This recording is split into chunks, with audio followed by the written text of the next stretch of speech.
Ciao a tutti, hi everybody, welcome back to my channel. I hope you're enjoying the new videos.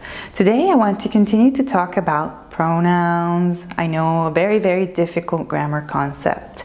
We did have a lesson on direct pronouns, I pronomi diretti, and today I will explain the indirect ones, so I pronomi indiretti. This will be an easy first approach to the pronouns, so a very simplified version, okay, to make sure that you understand them. These can be very difficult for Italian learners, so do not be frustrated if you don't master them immediately. Remember that slow is good, so with practice you will understand them and you will be able to use them correctly. I have created a chart with all of them, okay? We are going to look at this chart together now. Prima persona singolare mi, a me. Plurale ci, a noi. Seconda persona singolare ti, a te. Plurale vi, a voi. Terza persona maschile singolare gli, a lui. Plurale gli, loro, a loro. Terza persona femminile singolare le, a lei, plurale gli, loro, a loro. Terza persona, forma di cortesia maschile e femminile, le, a lei. You can download this chart for free by clicking on the link that you find below the video. Sometimes it's useful to have sort of a review sheet in front of you as you follow along with the lesson, okay? So if you'd like that, you can just pause the video and click on that. If you are interested in receiving these materials immediately in your email, you can simply subscribe to my newsletter and you will receive them as soon as the video is out on YouTube. So if that's something that you would like to do, jump to italianlanguagehub.com, subscribe to my newsletter, and you will notice that the next time that I have a new video with a material, you will receive it directly in your inbox. Back to the lesson. So how do we use these indirect pronouns? Since they are pronouns, they are used to substitute something, okay? So you use them inside of a sentence in order not to repeat a word, a noun, that refers to a person, a thing, or an animal. In this case, they substitute what we call complemento di termine. Look at this sentence so that you can understand what is a complemento di termine, okay? Scrivo a Maria una lettera d'amore. Una lettera is the object. Maria is the complemento di termine. So it is what the action is referring to. So if I ask myself, a chi scrivo una lettera? To whom am I writing a letter to? The answer would be Maria. So we're going to substitute Maria with an indirect pronoun. You can say, le scrivo una lettera, where le is the pronoun that you will use to substitute Maria. So keep in mind that the indirect pronouns answer the question a chi and a che cosa.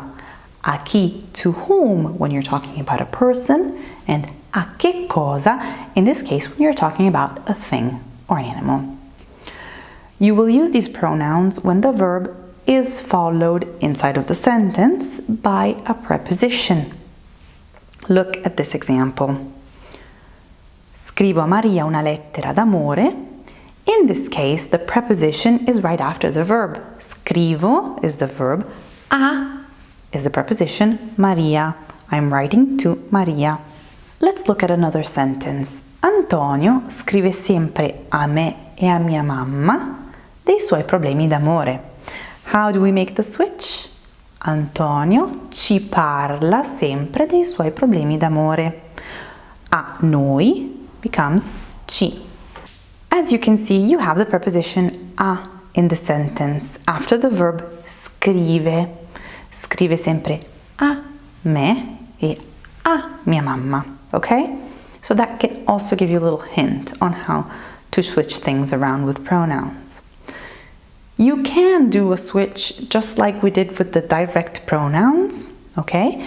And this switch is quite easy. Remember this little chart when you're writing out sentences and you need to use pronouns.